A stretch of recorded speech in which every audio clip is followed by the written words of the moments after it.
दो तीन सेक्शन हम लोगों को आज कवर करने हैं, जिसमें पहला सेक्शन तो आपका परसेंटेज में यही है, आय व्यय और बचत पर आधारित जो क्वेश्चंस होते हैं वो। उसके बाद टैक्सेशन से रिलेटेड, टैक्स से रिलेटेड जो क्वेश्चंस बनते हैं, और फिर मिसलेनियस वाले सेक्शन के, यानी विविध वाला सेक्शंस। ये तीन पार्ट कम से कम कवर करने का आज हम लोग को प्रयास करना है। तो इसका क्वेश्चन अगर हम लोग देखें, फर्स्ट क्वेश्चन एक्सपेंस, तो इसमें आप देखो लिखा गया है कि धनुष अपनी बचत का 22% हिस्सा वृद्धाश्रम के लिए, बचत का 22% वृद्धाश्रम के लिए, और बचत का ही 23% अनाथालय के लिए, और बचत का ही 24% चिकित्सा सहायता के लिए फाउंडेशन को दान कर देता है।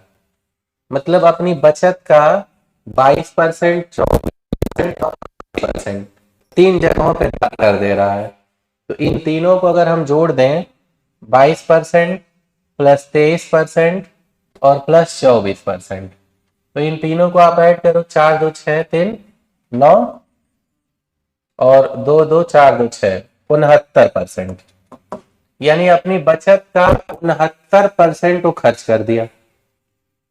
तो अगर 69% अपनी बचत का वो खर्च कर दिया, तीन जगहों पे दान दे दिया, तीनों मिला के 22 23 24 69% हुआ।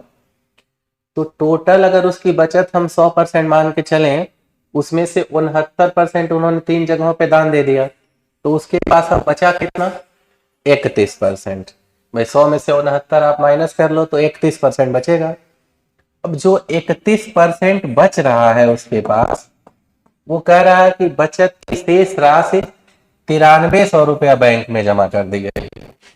तो परसेंटेज में 31% आ रहा है 69% खर्चे के बाद, और रुपया में दे रहा है 9300 रुपया बैंक में जमा किया है। मतलब हुआ कि 31% का मान जो है वो 9300 है। उसकी बचत के 31% की वैल्यू 9300 के बराबर है। तो अब उसकी कुल बचत कितनी होगी? मतलब 100%, क्योंकि कुल बचत हम लोग 100 मान के चले हैं।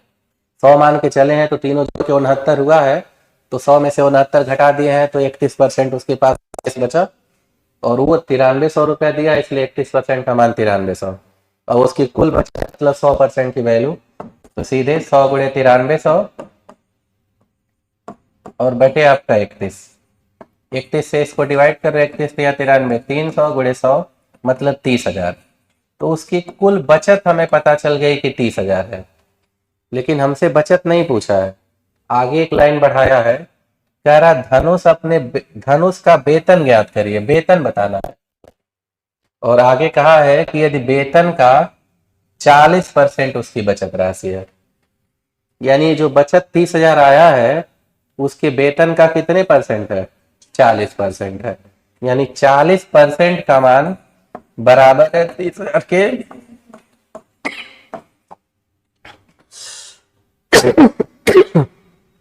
तो उसकी कुल वेतन मतलब 100% की वैल्यू, फिर से तो 100 गुणे 30,000 बटे आपका है 40। इनको कैलकुलेट आप कर लो, 0 से 0 कैंसिल, 4 से 100 को काट दो 25, और 25 का गुणा 3000 में, यानी 25 दिए 75,000। तो आपका आंसर उसका वेतन 75,000 है टोटल, फर्स्ट वाला ऑप्शन है। पूरी बात समझ में आ गई कि नहीं? सीधे तीनों जोड़ के 69% हुआ, तो 31% शेष राशि होगी, 100 माइनस 69, और उसने 9300 दिया, इसलिए 31% बराबर 9300। तो कुल बचत 100% का मान 30,000, और आगे कह दिया जो बचत है उसकी वेतन का 40% है, यानी 40% का मान 30,000 है, तो वेतन यानी 100% का मान 75,000 बनता। तो सेम इसी पे ये नेक्स्ट अगला क्वेश्चन है, इसे खुद आप जरा ट्राई करो, देखने के लिए। तो अब इस क्वेश्चन को हम लोग देखें, सेम पिछले वाले पे ही है, जवाब आप ही क्या होगा। इसमें लिखा गया है कि गणेश अपनी बचत का 24% वृद्धाश्रम को, 25% अनाथालय को, और 27% चिकित्सा सहायता के लिए फाउंडेशन को। तो इनको आप ऐड करोगे, 4 5 9 7 16 कुछ है, और 2 2 4 2 6 1 7, 76% इसने दान दे दिया। तो 100 टोटल बचत अगर है, 76 दान दे दिया, तो शेष राशि उसके पास 24% होगी, तो परसेंटेज में 24% शेष होगी। और रुपया में ही बता रहे हैं कि शेष इनके पास बैंक में जो जमा किए हैं 9600, तो 24% बराबर 9600। तो कुल बचत यानी 100% का मान 100 गुणे 9600 बटे 24, 2400 को 96 400 गुणे 100 मतलब 40,000।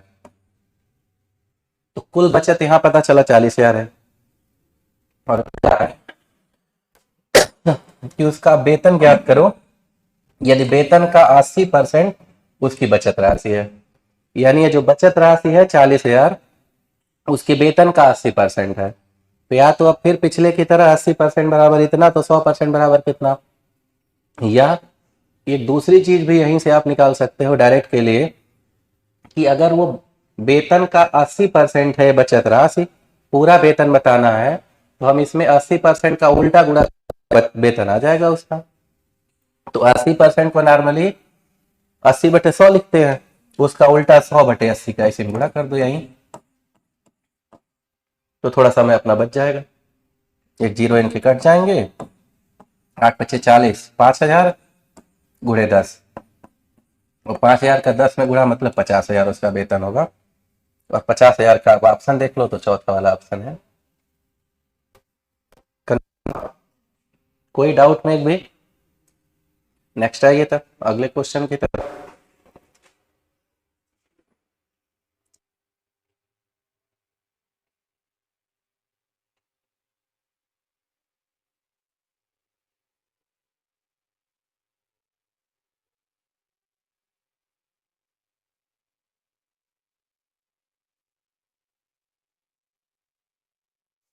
आ गया होगा अभी।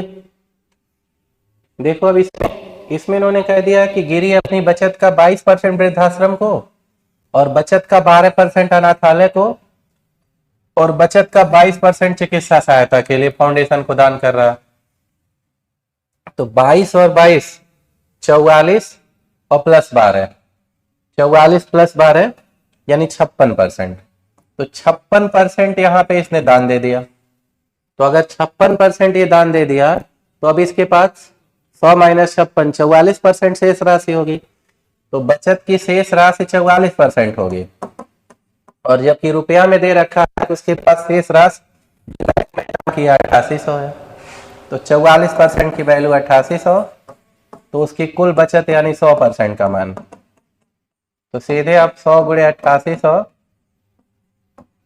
बटे 44, 44 दूना 88, 200 गुणे 100 मतलब 20,000। तो उसकी बचत 20,000 है। बचत पूछता तो यही आंसर हो जाता, लेकिन इसमें भी हमसे उसका वेतन ही पूछा है, गिरी का वेतन याद करिए, और कह रहा वेतन का 80% उसकी बचत राशि है, मतलब वेतन के उसकी 80% का मान 20,000 है। तो वेतन पूरा बताना है तो 80% का उल्टा 100/80 का गुणा कर लो। जीरो कैंसिल, 8 से काट दो इसको, 8 दूना 16, 4 40, 8×5=40, 2 जीरो, 2500 गुणे 10 मतलब 25,000। तो आंसर हो गया कि गिरी का जो वेतन है वो 25,000 है, तीसरा वाला ऑप्शन है। तो ये तीनों क्वेश्चन अगर हम लोग देखें तो एकदम सेम पैटर्न है, बस सीधे हमें तीनों के जो बचत का कुछ हिस्सा उन्होंने कहीं ना कहीं दान किया और जोड़ लें तो बचा कितना, वो शेष राशि उसके बराबर, तो 100 टोटल बचत, और टोटल बचत आ गया तो बचत कितना परसेंट है उल्टा गुणा कर लें तो कुल वेतन आ जाना है। डाउट में कोई एक भी हो इसमें? तो आइए अगले क्वेश्चन पे। क्वेश्चन नोट भी हो गया है ना? आइए तो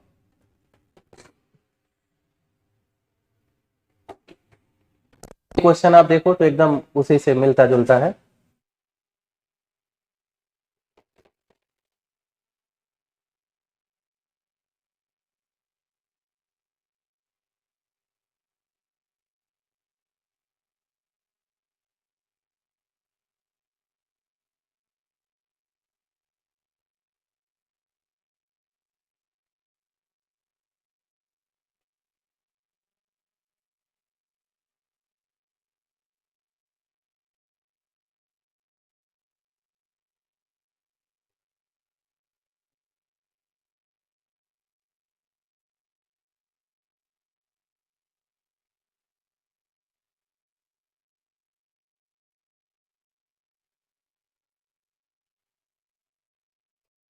आ गया आंसर ना? आइए देख लेते हैं।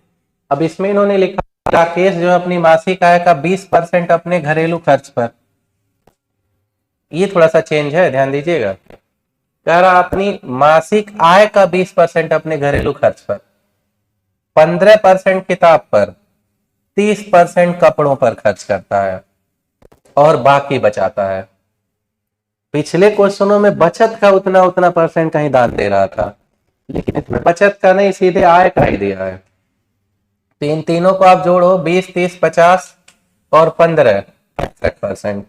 ये तीनों मिला के जो उसका खर्चा हो गया वो 65% हो गया। तो अगर खर्च 65% हो गया तो बचत, जो बचत होगी वो 100 माइनस 65, मतलब 35% की बचत आएगी। और जबकि कह रहा है कि वो 12,397 रुपए की बचत करता है, यानी 35% का मान बराबर है 12,397 के।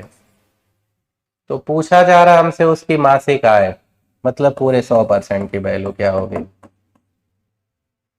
तो क्रॉस मल्टीप्लाई 100 गुणे 12,397 बटे आपका 35, कैलकुलेट कर लो। 5 से 1 राउंड, 5 से 35, 5 से 100 को 20 और 7 से इनको डिवाइड कर लो।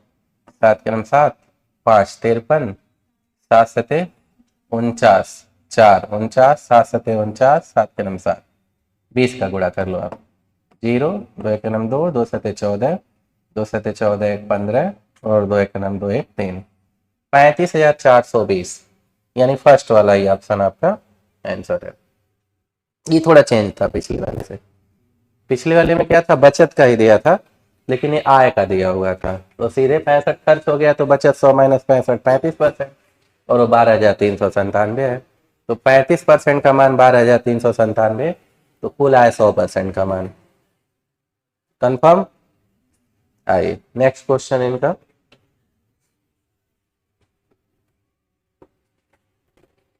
देख,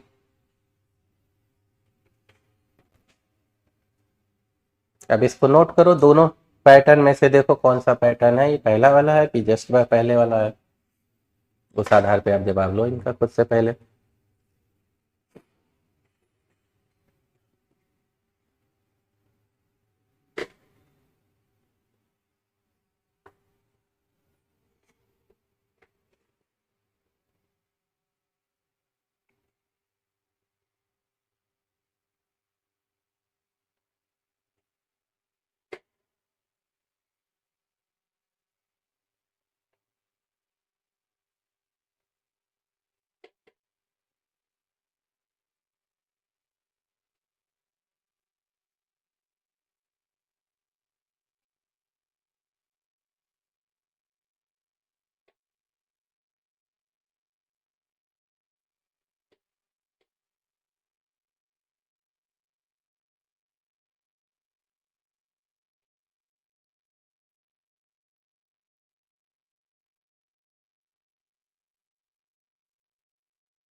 आगे आंसर ना, देखिए।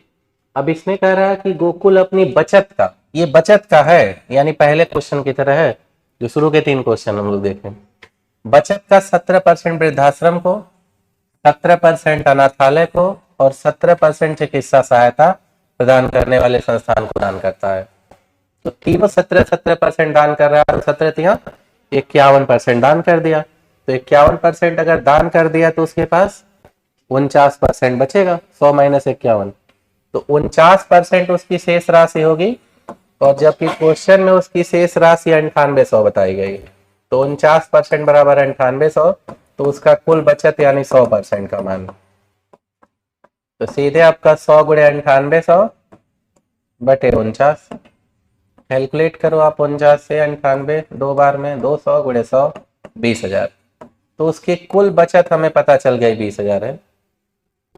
और ये क्या कहा, करिए यदि उसकी बचत राशि वेतन का 50% है, तो बचत राशि है वो वेतन का 50% है। तो ये 50% का मान 20,000 है, तो पूरा 40,000 होगा, सीधे कह सकते हैं। और लिखना है तो वही 50% का उल्टा इसी में ही गुणा कर लो, 100/50 का। 50 × 100 20,000 × 2 यानी 40,000। उसका कुल वेतन जो होगा 40,000 होगा। तीसरा वाला विकल्प है आपका। कंफर्म। तो हम मान लें कि इस सेक्शन से जो भी क्वेश्चंस रहे लग सकते हैं ऐसे ही। नेक्स्ट आइए तब।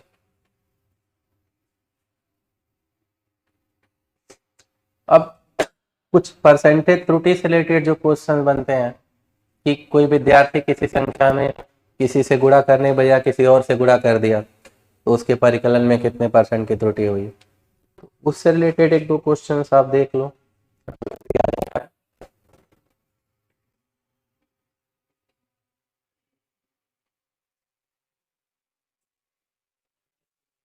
हाँ, ये क्वेश्चन में थोड़ी सी मिस प्रिंटिंग है, मतलब वो किससे गुणा करने बजाय किससे गुणा कर देता है, ये है ही नहीं, गायब है।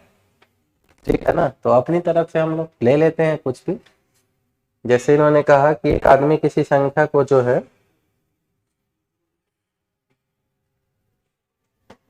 किससे गुणा करना नहीं दिया, कुछ भी ले लो, मान लो 3/5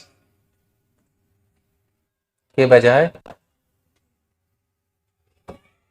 5/3 से गुणा कर देता है, तो उसके राजस्व में कितने प्रतिशत का बदलाव होगा। अब ऑप्शन आए वही जरूरी है नहीं, क्वेश्चन हम लोग अपनी तरफ से लिए हैं। तो करना क्या होगा, एक संख्या को 3/5 के बजाय 5/3 से अगर गुणा किया तो राजस्व में कितने % का बदलाव होगा। तो उसके लिए आप देखो 3/5 से गुणा करना था जो भी संख्या थी, लेकिन उसमें गुणा किया उसने 5/3 से, लेकिन अब संख्या क्या थी वो पता नहीं। तो अगर यक्स मान के आप चलोगे तो कैलकुलेशन बढ़ जाएगा, तो यक्स नहीं लेंगे। जब भी सिचुएशन हो बटे में अगर है तो नीचे के जो नंबर हैं डिनोमिनेटर पे हर वाले सेक्शंस, उसका एलसीएम ले लें, वही संख्या मान लें। तो नीचे आप देखो 5 और 3 है, तो 5 और 3 का एलसीएम 15, मान लो संख्या 15 थी। तो अगर संख्या 15 थी जिसमें गुणा करना था, तो अगर 3/5 से गुणा करता तो 5×15 3×3 9, उसका आंसर 9 आता। और अगर 5/3 से किया तो 3×5 = 15, 5×5 = 25, आंसर 25 आ गया। मतलब 9 के बजाय 25 आ गया, तो अधिक आ गया ना। तो कितना % अधिक आ गया अगर हम वो निकाल लें तो आप समझ लो उतने % की त्रुटि होगी। तो अब 9 से 25 स्टार्टिंग सिचुएशन फर्स्ट डे वाली, तो अमाउंट में कितना % अधिक है अगर निकालना हो तो देखा जाता है एक्चुअल में कितना अधिक है। तो सही काम करता तो आंसर 9 आता, लेकिन गलती से उसका 25 आया, मतलब ज्यादा आ गया। तो कितना ज्यादा आ गया हमें ये फाइंड आउट करना होगा। तो 9 से 25 कितना अधिक है, 16, तो 16 ऊपर, और अधिक है तो नीचे कम वाला, मतलब 9% के लिए गुणे 100, यही होगा। तो अब ये 16 × 9 1600/9% होगा, और 1600/9% को आप 9 × 9 7 70, 9 7 63, फिर 7 70 9 7 63, 7 बचेगा। तो 177 सही 7/9% आप लिख सकते हो कि इतने % की त्रुटि हो रही है। ऑप्शन कोई नहीं होगा क्योंकि क्वेश्चन उठा नहीं, हम लोग ऐसे अटेंडम ले लिए हैं। क्लियर है, समझने में दिक्कत नहीं किसी को। इसी एक और क्वेश्चन लीजिए, उसे खुद ट्राई करिए आप। जल्दी कर लें, जिसका भी नहीं हुआ जल्दी कर लीजिए।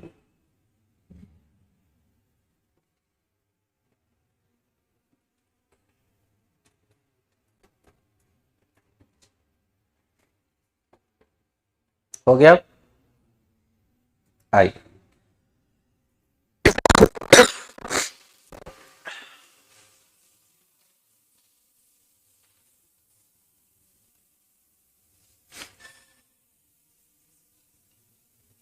चले ना,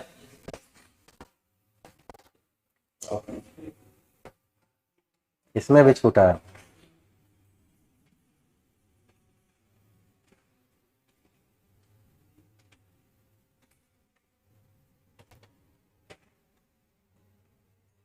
चलो लिख लो, 5/3 के बजाय 3/5।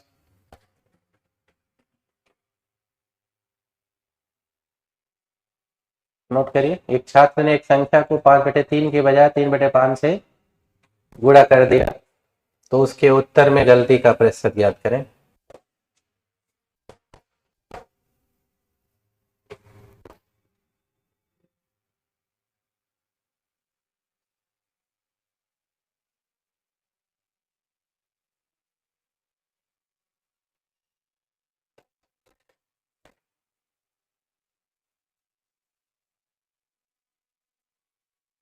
सेम पिछले सही लगाओ।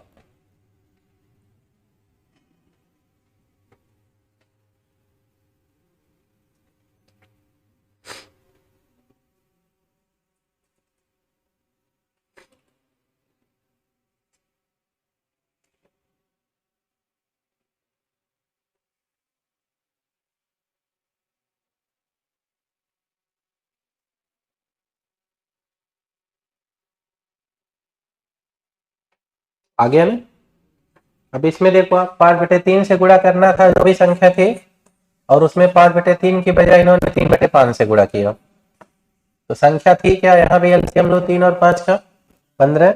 मतलब मान लो संख्या 15 थी जिसमें गुणा करना था, तो अगर 15 में वो 5/3 का गुणा करते हैं तो 3×5 = 15, 5×5 = 25 आता है आंसर। लेकिन उन्होंने 3/5 से किया, जिसके कारण 5 या 15, 3×3 = 9 आ गया आंसर। यहाँ कम आ गया ना, 25, 9 कम आ गया। अब कितना परसेंट कम है उसे निकाल लें। तो 9 25 से कितना कम है, 16। 16 ऊपर और कम है तो नीचे अधिक वाला 25, परसेंटेज के लिए गुणे 100। 25 चौक को 100, 16 चौक को 64, यानी 64% की कमी हो रही है। उसके उत्तर में 64% कम आया। तो 64% कम आया तो उसे -64% लिख सकते हैं। और -64% का विकल्प देखो संयोग से मिल गया होगा, इसलिए मिल गया। ठीक है, समझने में दिक्कत किसी एक को भी अब क्लियर हो चुका होगा। नेक्स्ट आइए।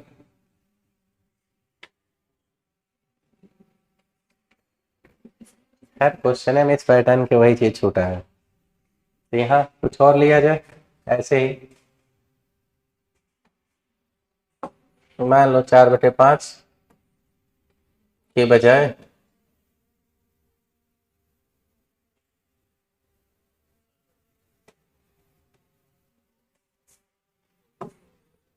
5/4 से।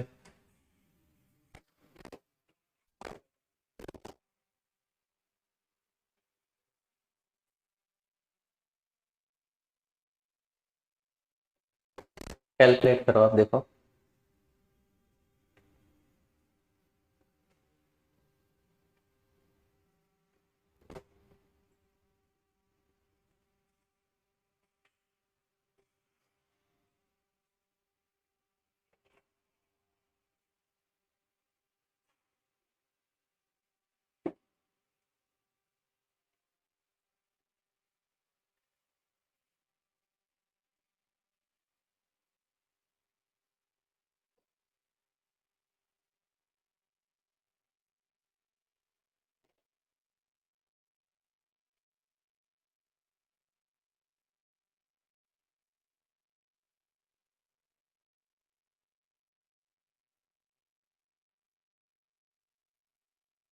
आ गया आंसर, देखिए।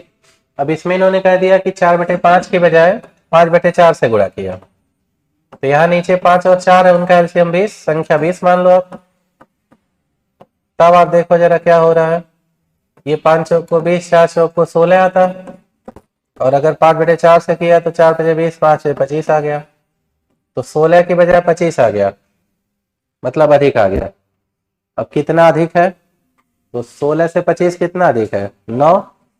तो 9 की त्रुटि हुई है, किससे, 16 से, परसेंटेज के लिए गुणे 100।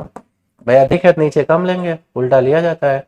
4 से आप काट दो, 4 चौक 16, 4 से 100 को 25, 25 9 225/4% होगा। अब इसका ऑप्शन नहीं आएगा क्योंकि क्वेश्चन है था ही नहीं, हम लोग ऐसे अटेंडम लिए हैं। तो 4 से 4×5 = 20, दो 25, 4 24, 56 से 1/4% हो रहा है। तो ऑप्शन कोई नहीं है, मतलब इसका क्वेश्चन कुछ और रहा होगा। ठीक है कि नहीं?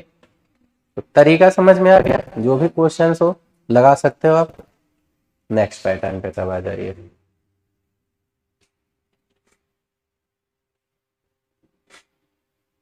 टैक्स से रिलेटेड जो क्वेश्चंस होते हैं उस वाले सेक्शन पे हमें चर्चा करनी है। तो क्वेश्चंस इनका देखिए, इनको नोट डाउन करिए। लिखा इन्होंने कि यदि इनकम टैक्स 19% बढ़ जाए, इनकम टैक्स जो है वो 19% बढ़ जाता है और कुल इनकम 6% घट जाता है। इनकम टैक्स अगर 10% बढ़ रहा है तो कुल इनकम 6% घट जा रहा है। तो हमसे पूछा जा रहा है इनकम टैक्स की दर ज्ञात करो, कि भाई इनकम टैक्स का जो रेट है वो कितने परसेंट है। क्योंकि बोला इनकम टैक्स 19% बढ़ने पे कुल इनकम उसकी 6% घट गई, मतलब शुद्ध इनकम जो होती है वो 6% कम हो गई। तो इनकम टैक्स की दर, तो अगर 19% टैक्स बढ़ रहा है, टैक्स 19% बढ़ने पर जो नेट इनकम है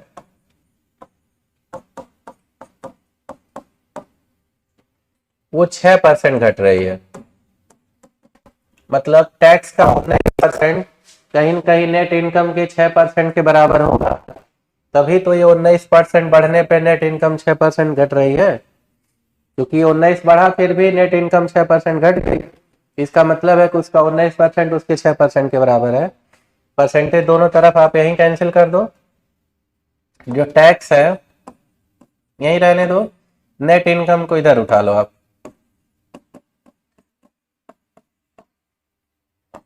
6 वहीं रहने दो, 19 को आप इधर ले लो।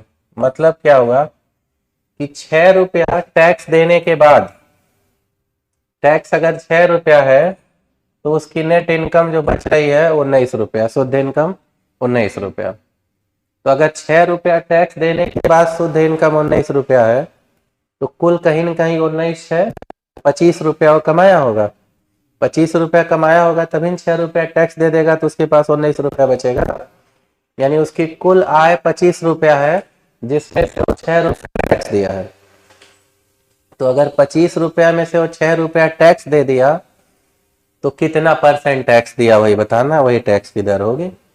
तो 6 रुपया का टैक्स है कितने में से, 25 रुपया में से, परसेंटेज के लिए गुणे 100। क्योंकि दर किसी भी चीज की होती है, चाहे टैक्स की दर हो चाहे ब्याज की दर हो, दर हमेशा परसेंटेज में ही लिखी जाती है। तो इसको परसेंटेज लिखने के लिए हमने गुणे 100 कर लिया। तो अब आप कैलकुलेट करोगे सीधे 25 चौक को 100, 6 चौक 24, मतलब जो टैक्स की दर है वो 24% है। और 24% का विकल्प आप देखो पहला वाला ये।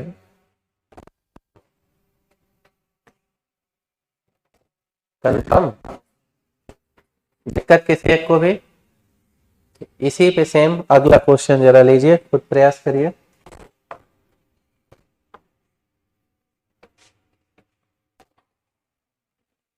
देखिए सेम उसी पे है।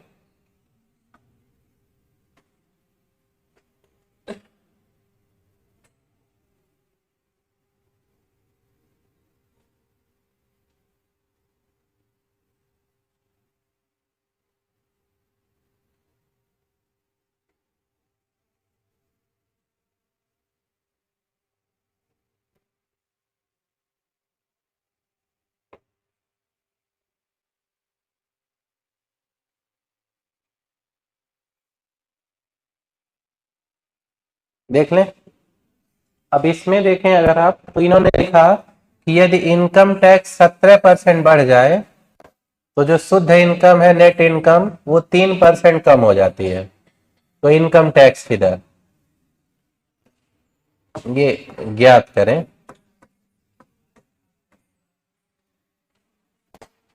ठीक है ना? तो इनकम टैक्स 17% बढ़ गया तो शुद्ध इनकम 3% घट गई। इसका सीधा मतलब हुआ कि जो टैक्स का 17% है कहीं बराबर है किसके, शुद्ध इनकम के 3% के। क्योंकि वो 17% बढ़ रहा है तो शुद्ध इनकम इनकी 3% घट रही है, तो टैक्स का 17% शुद्ध इनकम के 3% के बराबर होगा, तभी ऐसा हो रहा है। तो परसेंटेज दोनों तरफ कैंसिल हो जाएगा, अब टैक्स यहीं रहने दो, शुद्ध इनकम को इधर ले लो, बटा आ जाएगा, उधर गुणा में है तो। और ये 3 वहीं रहने दो, 17 को आप इधर ले लो बटे 17। मतलब इसमें हुआ क्या कि टैक्स अगर वो 3 रुपया दे रहा है तो शुद्ध इनकम उसके पास 17 रुपया बच रही है। तो अगर 3 रुपया टैक्स देने के बाद उसके पास शुद्ध इनकम 17 रुपया बची तो कुल कितना कमाया होगा, 20 रुपया। यानी कुल आय 20 रुपया रही होगी, जिसमें से 3 रुपया वो टैक्स दिया है। तो अगर 20 रुपया में से वो 3 रुपया टैक्स दे रहा है तो हम कह सकते हैं कि 3/20 भाग वो टैक्स दे रहा है। अब दर पूछा है तो दर परसेंटेज में होता है, इसलिए गुणे 100। तो सीधे 20 बचे 100, पानते यहाँ 15%, यही ना। तो 15% टैक्स की दर है, दूसरा वाला ऑप्शन है आंसर। कोई डाउट? नेक्स्ट आइए तो